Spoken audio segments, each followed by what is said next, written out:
On the morning of December 7, 1941, the world was shaken by a devastating event that would forever change the course of history. As the sun rose over the peaceful harbor of Pearl Harbor, Hawaii, a surprise attack unfolded. Without warning, Japanese forces unleashed a relentless assault on the unsuspecting American naval base. The once serene waters quickly turned into a scene of chaos and destruction.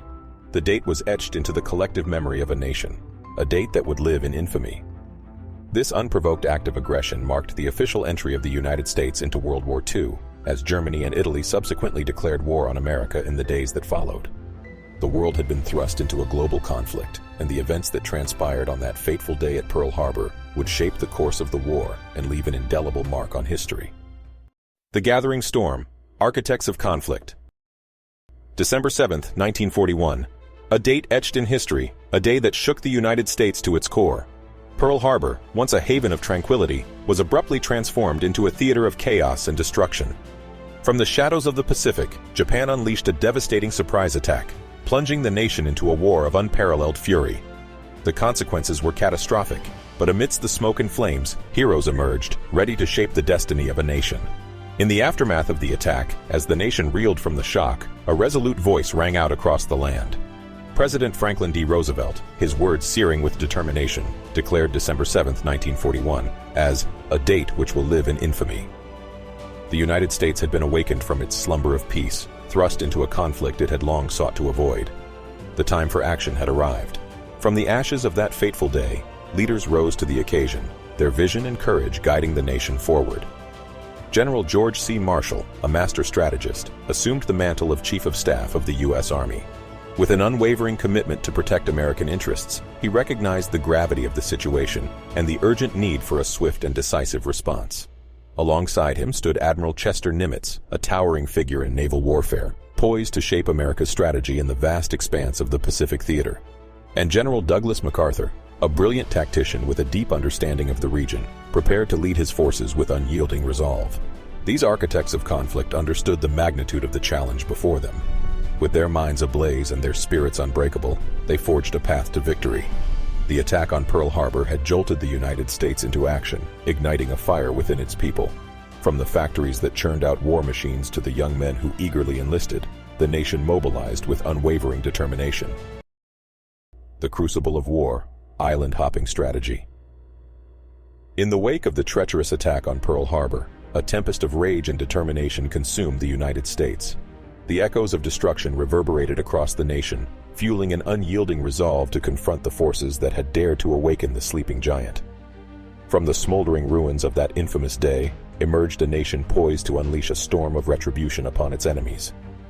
General Douglas MacArthur and Admiral Chester Nimitz, two legendary figures, stepped forward as the architects of a grand strategy to reclaim the Pacific. Their audacious plan, known as island hopping, aimed to carve a path of liberation through the vast expanse of the Pacific Ocean. It was a campaign that would demand unwavering courage and an indomitable spirit from all who would partake in its harrowing journey. Their first objective, Guadalcanal, a remote and treacherous island in the Solomon Islands chain. Here, amidst dense jungles and stifling heat, American forces clashed with an unyielding Japanese army in a battle that would test the mettle of every soldier. The Guadalcanal campaign became a crucible of blood and fire, where valor and sacrifice melded together to forge an unbreakable bond among those who fought. As the smoke of battle cleared and victory was secured, the United States pressed onward, stepping from one battleground to the next. Each island became a theater of heroism and horror, as the brave men of the American armed forces faced an enemy determined to defend every inch of territory. Tarawa, Saipan, and Iwo Jima would become synonymous with the price of freedom, where lives were lost and heroes were made.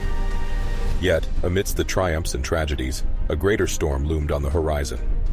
The American forces, emboldened by their victories, were inching ever closer to the shores of the Japanese homeland. The relentless island-hopping campaign had set the stage for the devastating naval bombardments that would rain down upon Japan's cities, forever altering the course of the war. War on the Horizon, the Battle of Midway.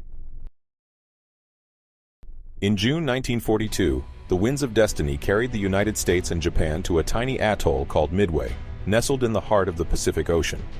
The Japanese, seeking to expand their control over the region, devised an ambitious plan to lure the American fleet into a deadly trap. Unbeknownst to them, the United States had cracked their secret codes and was poised to turn the tables on their unsuspecting adversary. Under the leadership of Admiral Chester Nimitz, the American forces meticulously prepared for the impending showdown. With their backs against the wall, they knew that victory at Midway was essential to halt the Japanese advance and protect their strategic interests in the Pacific. The stage was set for an epic clash that would put the courage, skill, and resolve of both sides to the ultimate test. June 4, 1942, dawned with the promise of an extraordinary battle. The American aircraft carriers, USS Enterprise, USS Yorktown, and USS Hornet, unleashed their aerial might against the Japanese fleet, striking with precision and devastating effect. Amidst the chaos and fury of dogfights and bomb runs, both sides suffered heavy losses, but it was the United States that emerged with a stunning victory. The Battle of Midway proved to be a turning point in the war. The American victory not only halted the Japanese advance, but also crippled their naval power, tilting the balance of power in the Pacific. It was a triumph that showcased the power of intelligence, strategy, and the indomitable spirit of the American fighting forces. But the battle was not without its costs.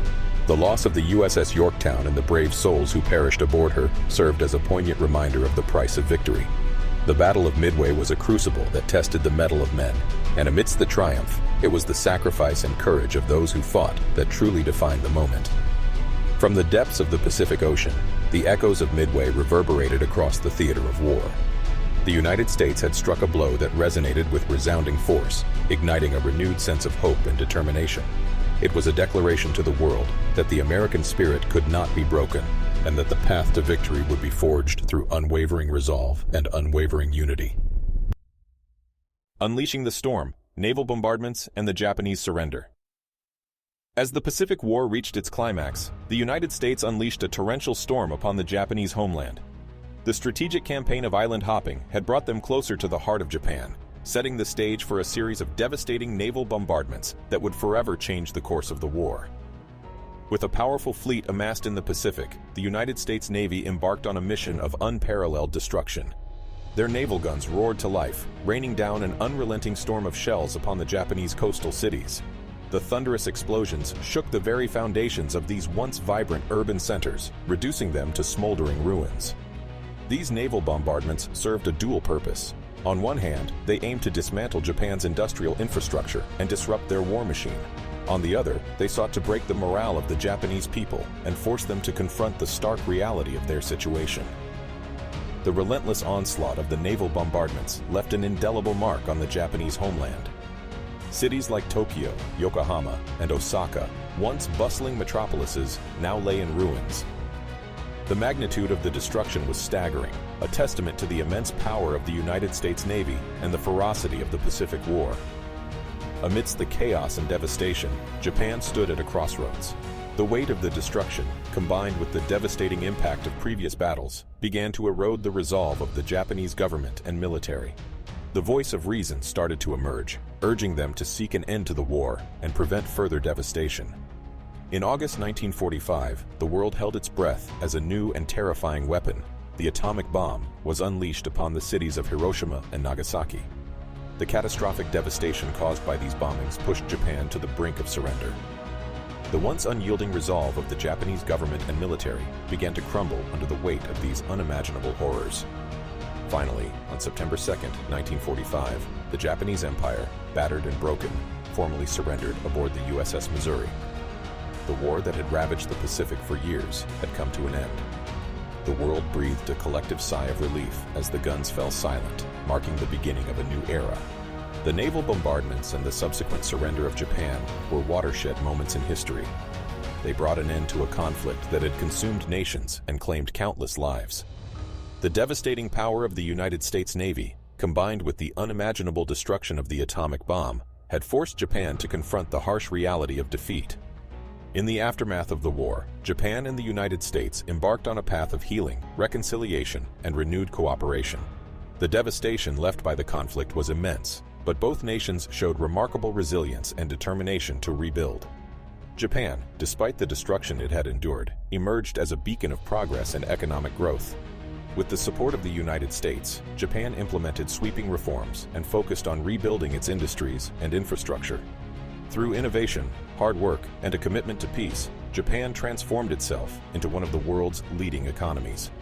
The United States, too, embarked on a journey of rebuilding and revitalization. The demobilization of its armed forces and the transition to a peacetime economy presented challenges, but the nation channeled its resources into reconstructing its own infrastructure and fostering stability on the global stage. Today, the relationship between the United States and Japan is characterized by a strong alliance and deep friendship. The two nations share common values, economic ties, and a commitment to security and stability in the Asia-Pacific region. Cooperation extends across various fields, including trade, technology, culture, and defense. The naval forces of the United States and Japan, once adversaries during the war, now work together as partners to ensure maritime security, freedom of navigation, and the protection of shared interests. Regular joint exercises, exchanges, and dialogues strengthen the bond between the two nations and contribute to regional stability. The enduring partnership between the United States and Japan serves as a testament to the power of reconciliation and the importance of cooperation in overcoming the challenges of the past. It demonstrates that former adversaries can forge strong alliances and work towards a better future based on mutual understanding and shared aspirations. As we reflect on the aftermath of the war, it is a reminder of the resilience and determination of both nations. Through their commitment to peace and cooperation, Japan and the United States have built a lasting relationship that continues to evolve and contribute to the prosperity and security of the Asia-Pacific region and the world.